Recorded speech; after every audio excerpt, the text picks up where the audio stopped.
for talent identification and talent development out of the whole year. So 6 dedicated days are blocked in his calendar. 2 days for doing the first people review, 2 days for doing the next people review in the second half, and then 2 days in which we discuss only succession plans. In fact, so much so that about 2 years back when we started this whole thing, we did a small survey and we asked people what do they mean by talent. And you won't believe we got some 350 different definitions of what talent meant. So somebody said, somebody who's really brilliant, somebody who has a fire in the belly, somebody who has this, that. And then we said it was very important to create a common and consistent definition of what talent means. So we created a common and consistent definition and really drilled it very, very hard in the minds of every line manager. So we say 3 things that make you a talent. A, when your performance rating is 4 or 5, that is the first criteria on a 5-point scale. Second is when you really live all the 4 values of the company. The values that we have are POSE values. P stands for passionate, open, straightforward, and effective. And there is a scale there also. And finally, having the ability and the aspiration to do the next level job. And there are various simulations and various case studies through which we drill it down with every manager so that there is a consistent understanding of what a Schneider talent means. The way the process works is every manager starts nominating people as a part of the talent pool, and then it goes at the next level and all the managers sit in one room and there's a huge debate that happens.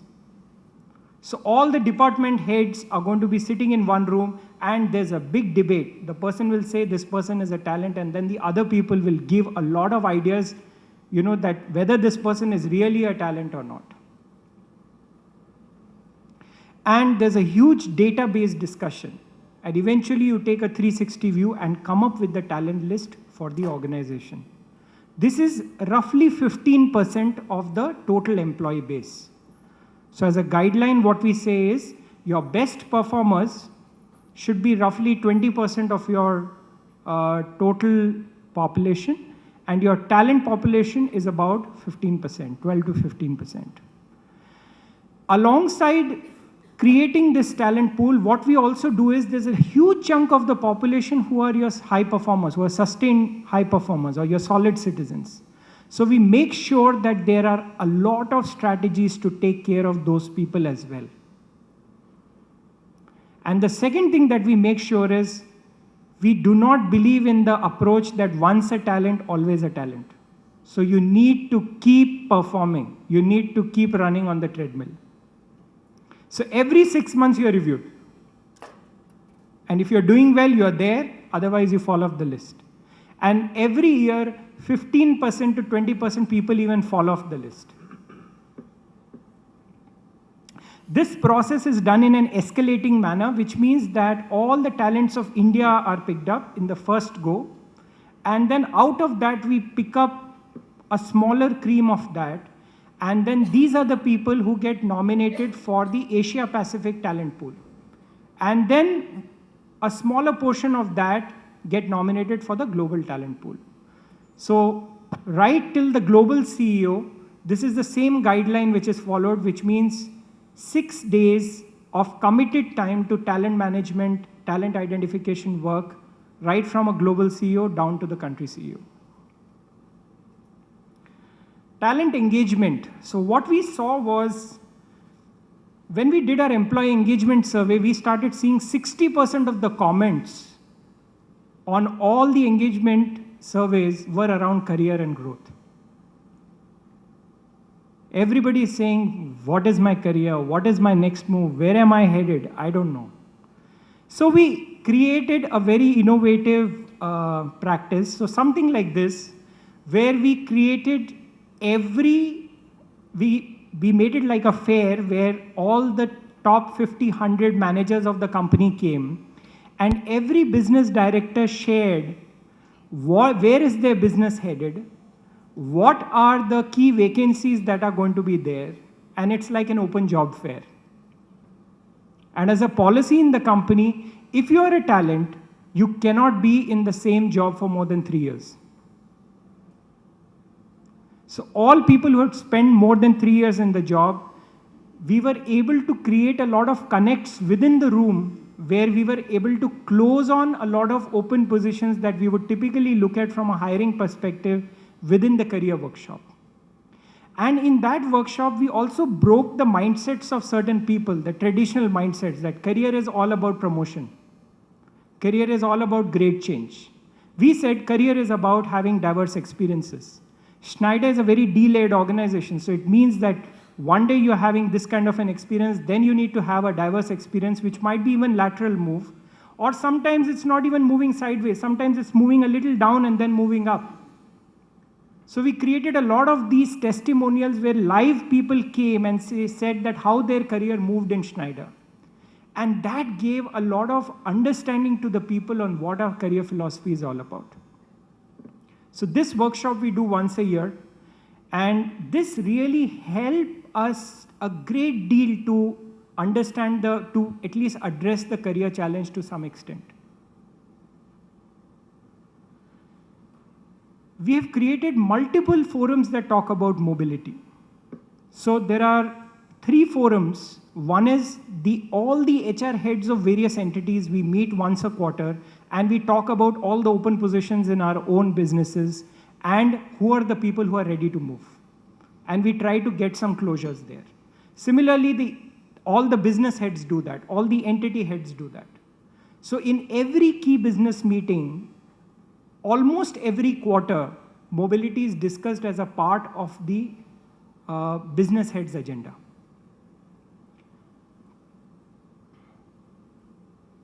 I've already talked about this. And then we created a policy called Marco Polos, where we wanted that all the young people from business schools that we pick up, they all want to have an international exposure. So all the bright people, you get them in the organization for a year, and then if they perform well, then send them for an international assignment for 2 years, and then bring them back. So this was a program that we initiated. Differentiated compensation. So typically, we really believe in the philosophy of differentiating performance.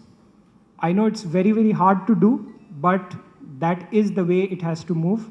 So there is the talent population on one end who gets roughly 30% more than your sustained high performers. And people who are low contributors, who get a rating of 1 or 2 out of a 5-point scale, which is roughly 10% of the population, they are given 6 months and then put on a performance improvement plan. There's another very interesting thing that we tried out, which was a staggered payout for 3 years for all our key talents. And what we did was 100% of your salary. So if your CTC is 40 lakhs, then you can earn up to 40 lakhs more in the next 3 years in a staggered payout system through the ACE scheme, provided you continue to remain a talent, continue to contribute, and so there are certain criteria. So this became a big motivator for people to stay.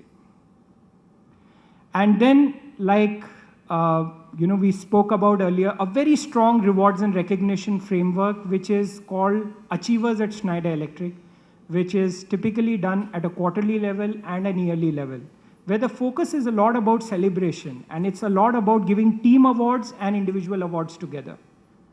We also don't want to become an organization which is only looking at individual stars. To win the solutions game, we would need to play well as teams. The talent development framework, which is the third pillar I'm talking about, is based on the 3E framework. Many of you might have heard about it, but I can just quickly touch upon it. We say that only 20%, it should be education 10%, not 20%. So only 10% of your learning should come from formal training programs. So there are formal training programs for each section of the talent population, junior management, middle management, and this, which there are international programs as well as national programs. And then 20% of it comes through 360 coaching, etc. And 70% of it comes through mobility and job moves. In fact, one of the things which I've seen we've got it right is the principles on which we are working are fairly simple principles. You might find them in a lot of books, in a lot of things. But I think the way we are executing it is the key. So like, Girish just spoke that I think execution becomes much more important than the strategy itself. I think that's the act that we have got right. So keep simple things, but really execute them well. So 70% of the time and everything learning should happen through the job moves. So we are getting that piece right. There's something called a career and competency review conversation that we encourage every manager to have with the subordinate. And what we saw was there was, kind of just to create a more fun in it, and even the way appraisals are done, we have started creating internal films. So what we started seeing was the whole cricket is moving towards the T20 format. So training programs also, which are 1 day, 2 day, people don't have time now. So we started creating these mini films where there were people who would become a boss and a subordinate. We used to write a nice script and really make it comical. So all the wrong ways of doing it versus all the right ways of doing it, and giving a booster 2 hours program to every manager. And it was so much fun, and it created, a very quick form of a learning. We have de-linked the career and competency review from the performance appraisal. These two things should be kept separate. Talents Day. This is something that we do twice a year, where we typically pick up a batch of about 20-25 talents. And the whole purpose is to have you have a development conversation with the business director who's not your boss, so that you are seen by somebody who's not your boss, not by the same blinkers. Okay, and then at the end of it, the conversation, the person and the boss sit together, the people sit together, and we create IDPs. And these are really tracked.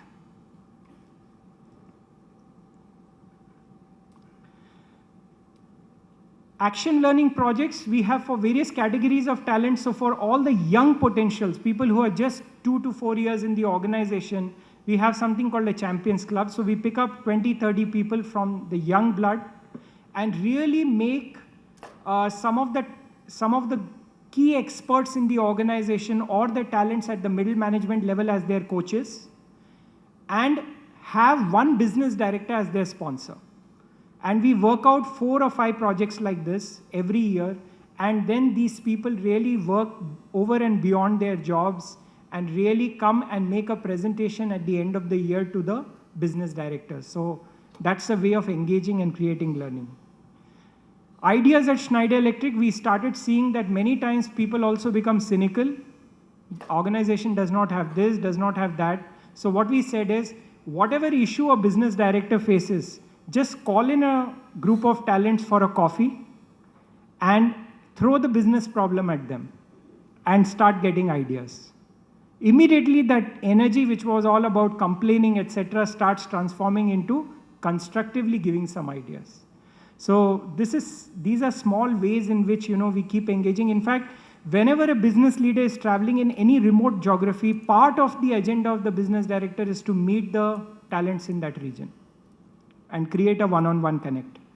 Management champs is something that we started for our sales talents. What we saw was that many of the sales people were so great in sales, but they never had a more rounded view about general management. So we said that they should be groomed into more general management exposure. So we made each good sales manager as the region in charge. So for Chandigarh, there is a sales manager in charge, So everybody reports into that person for administrative reasons.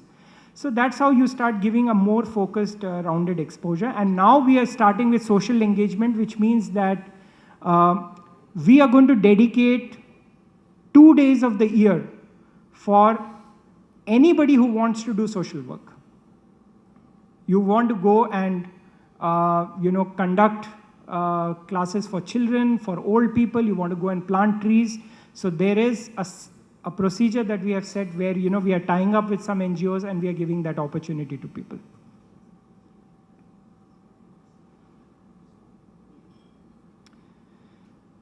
This is my last slide. So this is the way we look at succession planning. It's basically a tool that we have used globally, and it gives a very clear picture of, what's our global talent pool and the depth of our succession plans.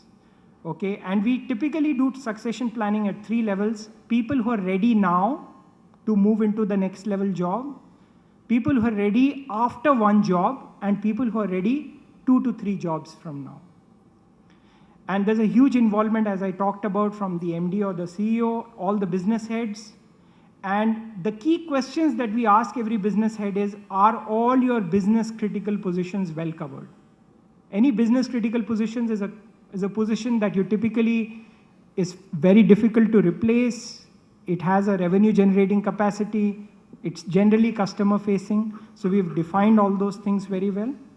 And then what are some of the things which are going well? What are the challenges you faced? And very clear tracking of what you did from the last time. So this is the way it typically looks like.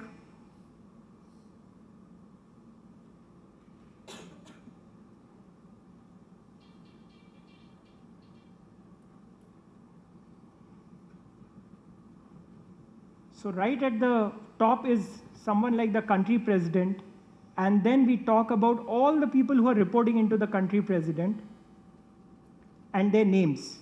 Okay, so the designation and the name. And then who are the people who are ready now, who are ready 1 job away, who are 2 jobs away.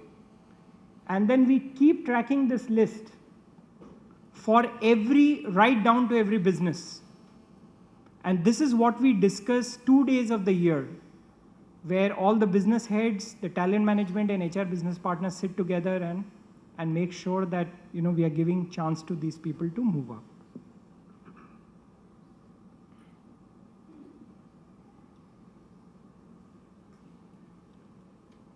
What are some of the results we got? We started all this about 2 years back.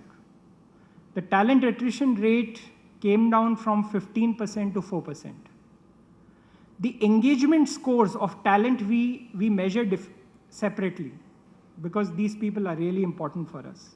They are twice of the overall score. So if the overall score is X, then the talent scores are 2X. We do not allow, as I shared, any talent to stay more than 3 years in a role. The promotion velocity of the talents is 1.5 times that of solid performers, and we are using that as a benchmark. And 70% of our key positions in the company today are manned by talents. So that's it from my side. Thank you.